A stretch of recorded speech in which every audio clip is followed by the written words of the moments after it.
Welcome back to the channel. Today we have a SEGA Master System power base on the bench, and I bought this off of eBay. It should be in working condition before I plug it in, and I have no cables or anything. I will clean this because it's really dirty, and I also got a second bundle. So this cost me 60 euros shipped. And I have a second bundle which cost me 25 euros shipped with some games, and we will take a look at the games in a minute. So let's disassemble this, clean it, check the cables we need. That's a power cable and a video cable, and let's go from there.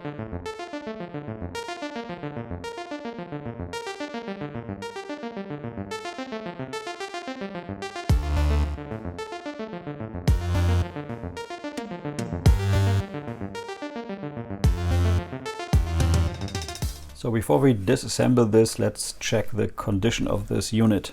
So this is the classic Master System, SEGA Master System. There's a Master System 2 which has rounded edges, is a little smaller, and doesn't have this card slot here, which I think is pretty cool. So you can use cartridges or cards. I don't have any of the cards, so I can't test the card port, but I can test the cartridge port because I have plenty of cartridges in that 25 euro bundle.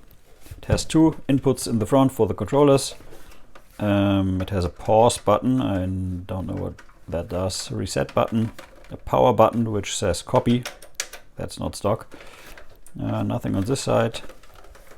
We have an AV out, which should be pin compatible with a Sega Mega Drive or Genesis. We have an RF out, and we have an AC in, which is 9 volts center negative, so don't use your standard 9 volts on that one. And on the underside, they have two broken ribs, which is not a big deal, and we have one missing foot pad.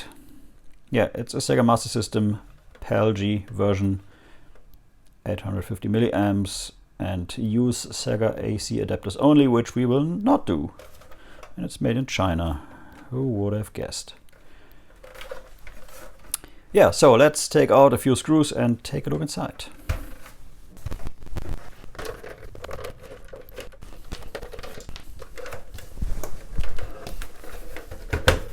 Okay, it won't open easily, so okay. That doesn't sound good, but still, it's open. We have these buttons here. We have this thing for the cartridge port, and these buttons are not in the best of conditions, and we have this door which is just held in by some spring. Okay, so we will take this apart completely and clean it nicely. And I totally love this diagram of how this works with the power on cartridge card, control 1, control 2, TV system. It's pretty much the manual on the machine. Ridiculous. Okay, so we are faced with, is this hot? No, it's not. So we have the power button here, two controller ports, cartridge port, and it is dirty, so let me take the shielding off, because you can't just lift the board out, it's screwed down with a shield. These are just standard Phillips head screws, so that's good. Let's turn this around. Okay, yeah, there are two of these little metal tongues. That should free the whole thing, but it doesn't, because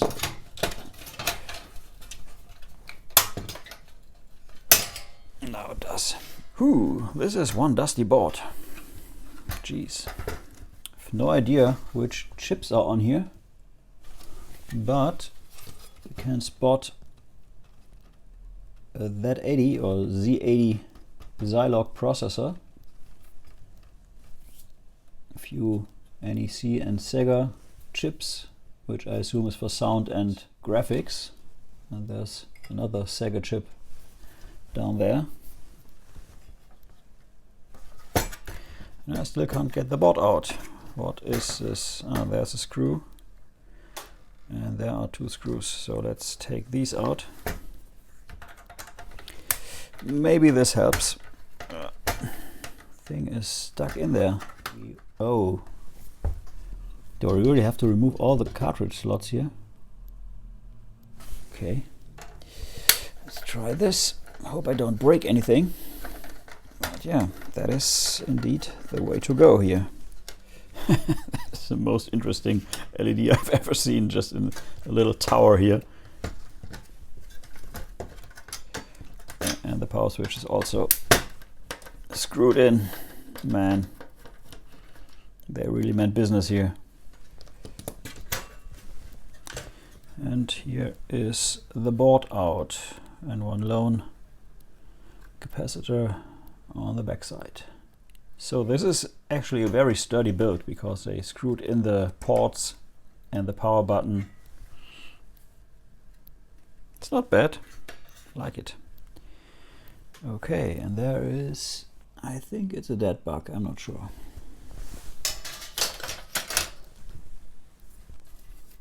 And some piece of screw, which I guess fell down from this screw. Okay, so I will go and wash this thoroughly and then I will be back. Okay, so I cleaned the shell, and this is the underside, which is relatively clean now. This brown stuff wouldn't come off on all the feet. Yeah, it is what it is. It's not a new console, so that's okay. I did clean the board a little, removed the copy sticker from the button, and yeah, I think the board is ready to go back in. So let's see how this was. Okay. I'm an idiot, sorry. Let's try the shield first, because there's of course a second part of the shield. And let's put this in here. So now I think the next step was to screw, wait, I had it this way around. So these screws go here. So that is that. So the console is back in its housing. Looks good. So let's put this to the side for now. And let's take care of the top cover, which I also cleaned. And man, this thing is a cleaning nightmare because it has all these small indentations here around these stickers, and it's really hard to clean those. It's scratched. Yeah, it is what it is. So let's put this back together, I hope. Okay, I hope I did everything right. I did put in the cartridge port again. It's not dusty anymore. Did put in the buttons and used a little bit of silicone grease on the parts.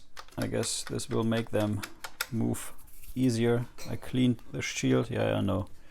It's not pretty, but it's clean, at least cleanish. Good enough for me. Let's put the cover back on.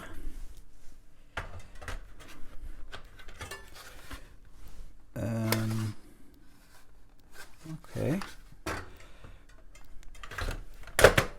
Oh, that was much easier than taking it off.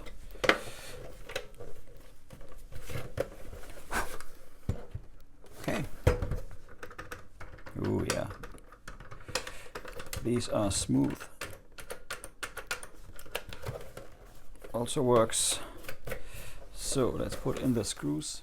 So that is back together, and it is a real dust magnet. Man, still have to clean this controller, but I have a second one which I already cleaned right here, and that is in much better condition.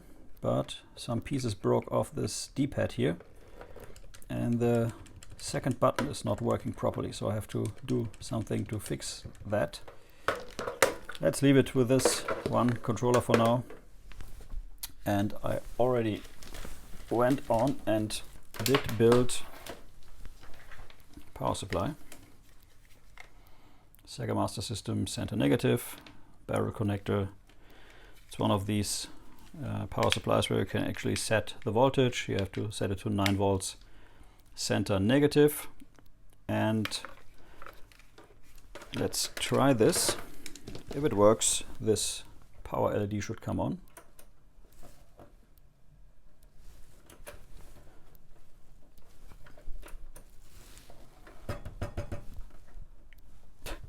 Interesting. Okay. Now it works. Strange. Okay. I also went and did build a video cable, and it should be an 8-pin connector here, since it's the same as the Mega Drive connector. Not sure if this has actually RGB out. It has the pins for RGB out, but I'm not sure if this has RGB out, since I think the Mega Drive or Genesis has RGB out. So you can use this 5-pin connector, because if we take a look at the pin out, you can see that only these 2 pins are video and audio and ground. So I made a cable which gives us composite. So let's plug this in. Let's make sure the console is off. Yep. And that should now, if you power it up, still working again.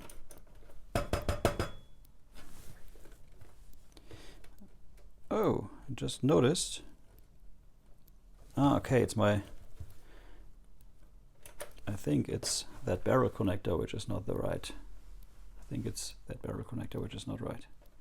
Yeah, it's my connector here which is not the best solution for a cable. But it works like this. So let's take a look at the screen. So there's actually a hidden secret inside this Master System, because if I remember correctly, all the Master Systems came with a built-in game. So if you started without the cartridge here and here, there should actually be a game inside. Let's see. Get the SEGA logo. I'm not sure if that's just oh, see? We have Alex Kidd in Miracle World. Okay, cool. So it actually works, which it is what was advertised. Yeah, I think we should just check out some games.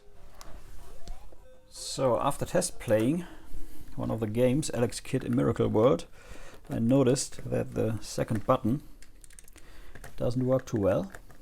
So let's check this out. I cleaned this controller already, but there seems to be another issue. I also cleaned the contacts because they were really dirty. I have no idea how the contacts can get that bad.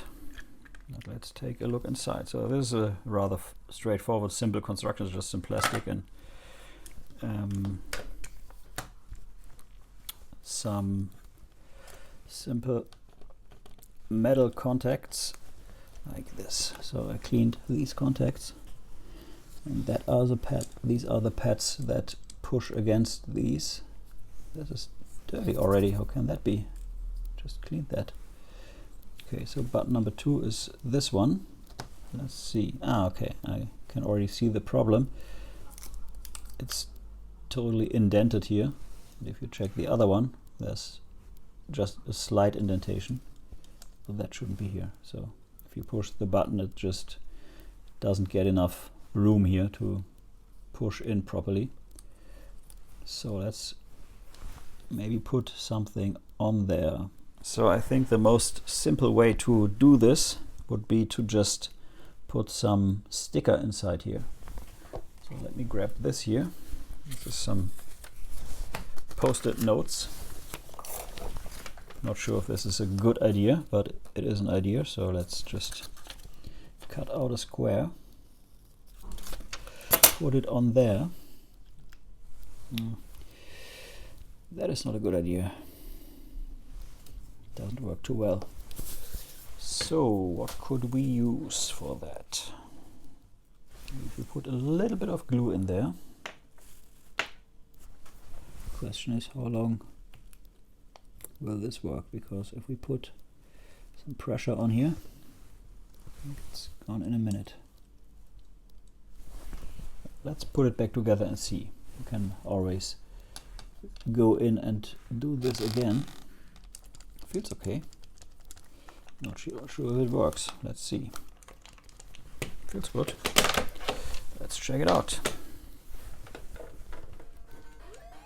Yeah, it's mushy as hell, but that is the controller. Yeah, I guess this will do for now. First we have Asterix with manual. The next game is F1. It's a racing game. Now we have Moonwalker, Sonic the Hedgehog, Sonic the Hedgehog Chaos, Champions of Europe, it's a football game, The Otifants, This is Tasmania, Super Kick Off, it's another soccer game. The next game is The Flintstones, Tom and Jerry the movie game, Sonic the Hedgehog 2, Enduro Racer,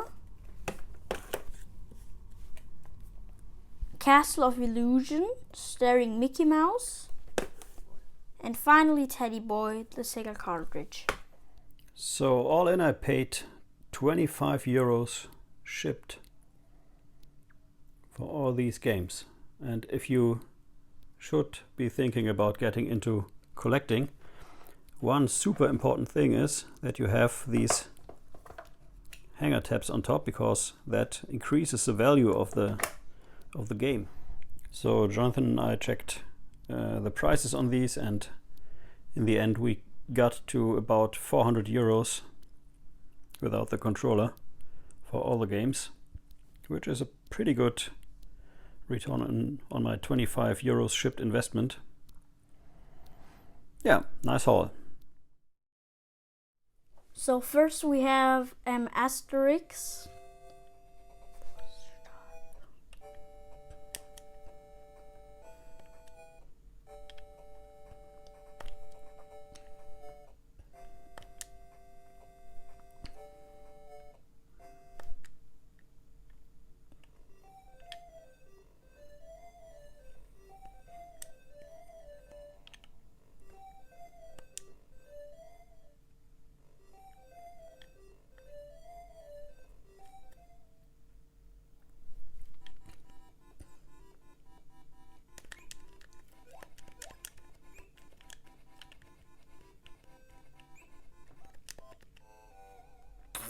I already died.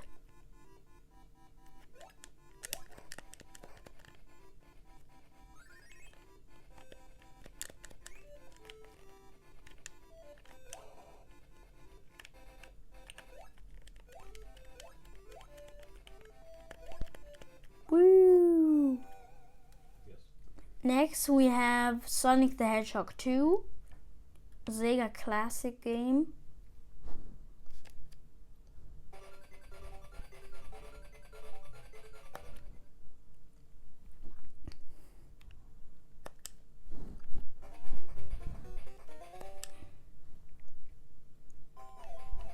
I really love this game. It's just fantastic.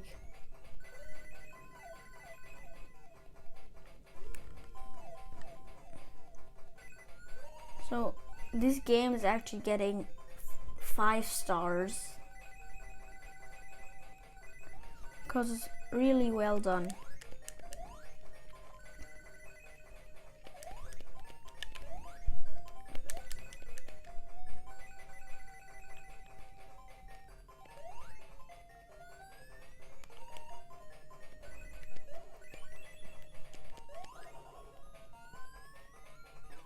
Now we got Sonic the Hedgehog Chaos.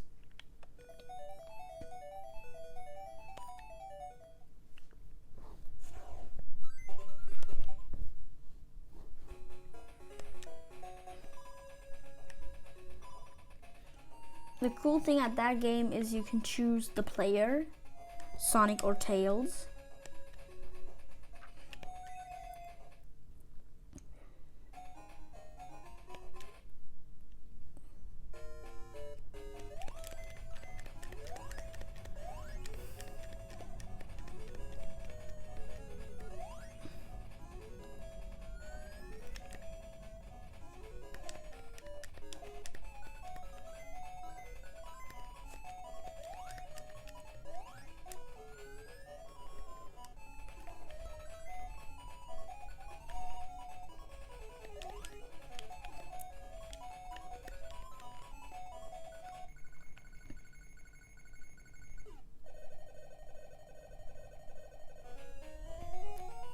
That's it for today. Bye bye. Thank you for watching Retro is the New Black. If you are new to the channel, please like and subscribe. If you like the video, please share. Every like, share, and comment helps a lot. Until next time, bye bye.